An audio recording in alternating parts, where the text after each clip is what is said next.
धतूरा भगवान शंकर का अति प्रिय है। शिव को धतूरा सर्वप्रथम राहु ने समर्पित करा था, क्योंकि भगवान शंकर को रिझाने का कोई तरीका राहु के पास नहीं था। तो उसने विचार करा कि मैं क्या शिव को दे सकता हूं, एक असुर प्रवृत्ति का जीव क्या लेकर आ सकता है। उसने एक धतूरे के रूप में भगवान शंकर को समर्पित किया।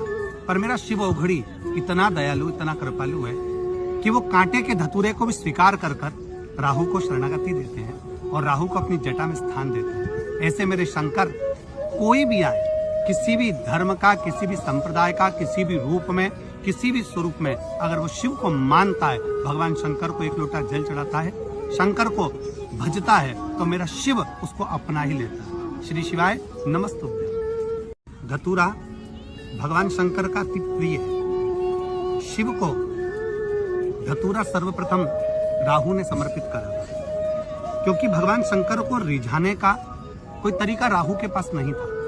तो उसने विचार करा कि मैं क्या शिव को दे सकता हूं, एक असुर प्रवृत्ति का जीव क्या लेकर आ सकता है। उसने एक धतूरे के रूप में भगवान शंकर को समर्पित किया।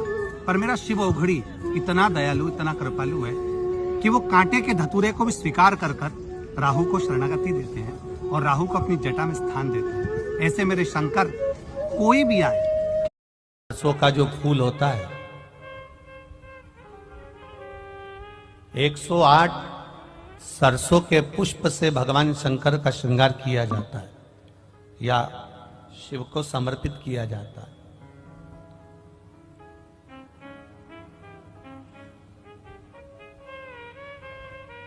अगर डॉक्टर बोल भी देता है कि ऐसा लग रहा है कि कोई बड़ी बीमारी आने वाली है, शरीर में कोई ऐसा रोग आने वाला है कि ये बहुत बड़ा रहेगा, हम उनको हमेशा कहते आए हैं कि प्रयास करना कि बसंत पंचमी के दिन सरसों के फूल 108 शंकर भगवान को चढ़ जाएं, उसके बाद जांच करवाना प्रारंभ करो, बड़ी बीमारी नहीं आएगी, बाबा उसको टाल ही देगा। उसका नाम महामृत्युंजय है,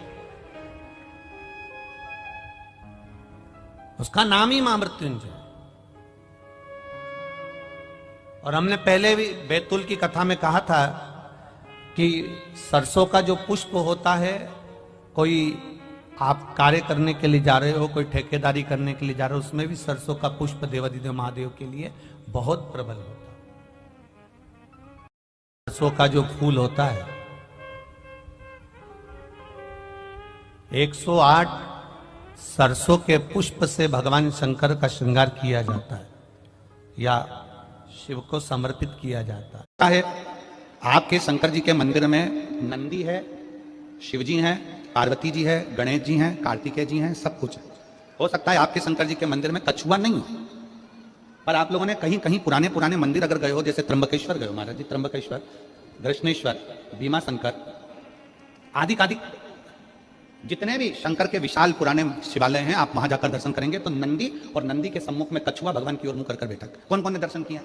हाथ उठाओ जरा। किया आप लोगों ने? शंकर जी की रिश्तेदारी तो नंदी से, फिर ये कछुआ यहां क्या कर रहा है? शिव जी के मंदिर में कछुए का क्या काम आ गया? पत्थर का कछुआ बना रहता है, पाषाण का कछुआ बना रहता है, तो कईयों के मन में विचार आता है कि शंकर जी के मंदिर में तो नंदी होना चाहिए। शिव जी के मंदिर में सामने नंदी होता है तो कछुआ भी होता है, शंकर के मंदिर में कछुए का क्या काम है? यह कछुआ क्यों है? शंकर भगवान इस कछुए को अपने पास में क्यों रखे? शिव जी को तो नंदी रखना चाहिए, फिर कछुआ क्यों? कछुए को भगवान शंकर अपने पास इसलिए रखते हैं, जब कोई उसको तंग करता है तो वो अपने हाथ, पैर, मुख सबको समेट लेता है, सबको समेट और अंदर समेट कर बैठ जाता है। जब तक उसको परेशान करने वाला नहीं चले जाता, तब तक वो समेटा की समेटा बैठा रहता है, हिलता भी नहीं, डुलता भी नहीं। शिव कथा कहती है, भगवान शंकर के मंदिर का कछुआ कहता है, अगर संसार के लोग तुम्हें ताना देने लगे, अब शब्द कहने लगे, तुम्हें तंग करने लगे, तो अपनी इंद्रियों को समेट कर शंकर के चरणों में स्थिर होकर बैठ जाना।